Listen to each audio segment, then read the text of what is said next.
খুবই বিভৎস একটি নিউজ দিচ্ছি আপনাদেরকে। সেটা হচ্ছে এখান থেকে প্রচুর মৃত মানুষের গন্ধ পাওয়া যাচ্ছে, প্রচুর মৃত মানুষের গন্ধ পাওয়া যাচ্ছে। এখানে ধারণা করা হচ্ছে যে অনেক অনেক মৃত লাশকে এখানে কবর দেওয়া হয়েছে, পুঁতে রাখা হয়েছে মাটির মধ্যে। এখন প্রচুর গন্ধ আসছে এখান থেকে, মানুষ ঘুরে ঘুরে দেখছে কোথায় কি আছে।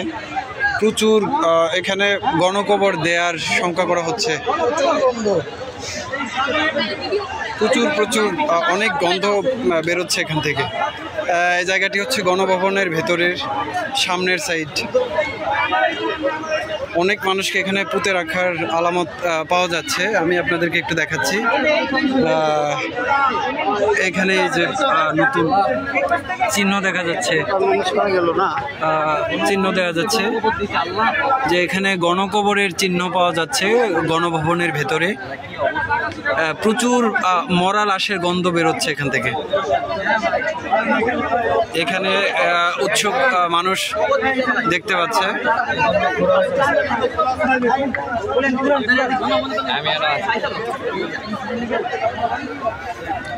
অনেক লাশের গন্ধ বেরোচ্ছে এখান থেকে।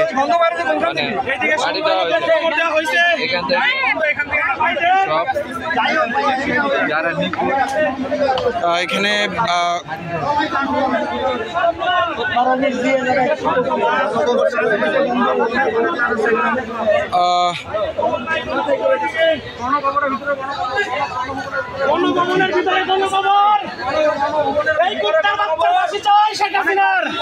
ভাই এখানে আপনি কি শঙ্কা করছেন?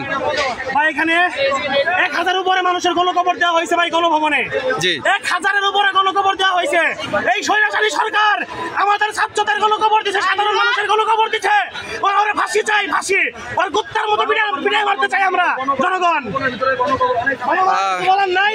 জি জি, ধন্যবাদ। ফাঁসি দেওয়া, ফাঁসি দিতে হবে ভাই। এখানে সবার দাবি একটাই, ফাঁসি দিতে হবে। জি, ইনশাআল্লাহ। জনগণের একটাই দাবি, সাধারণ মানুষের দাবি, আমাদের ছাত্রদের দাবি, সবার দাবি আর ফাঁসি চাই। আমরা আর কিছু চাই না, ফাঁসি চাই, ফাঁসি চাই, ফাঁসি চাই, ফাঁসি চাই। এই মুহূর্তে এখানে মানুষ ক্ষোভে ফেটে পড়ার মতো অবস্থা। প্রচুর গণকবরের সন্দেহ করা হচ্ছে এখানে গণভবনের সামনেই ভেতরে। তো এখান থেকে প্রচুর গন্ধ বেরোচ্ছে। এখানে টেকাই রায় হয়ে পড়ছে। এখানে চিহ্ন দেখা যাচ্ছে, অনেক নতুন কবরের চিহ্ন পুঁতে রাখা হয়েছে, পুঁতে রাখার চিহ্ন দেখা যাচ্ছে গণভবনের ভেতরে। আল্লাহ ভালো জানেন যে এখানে কি হয়েছে, কি পরিমাণ লাশ এখানে পুঁতে রাখা হয়েছে।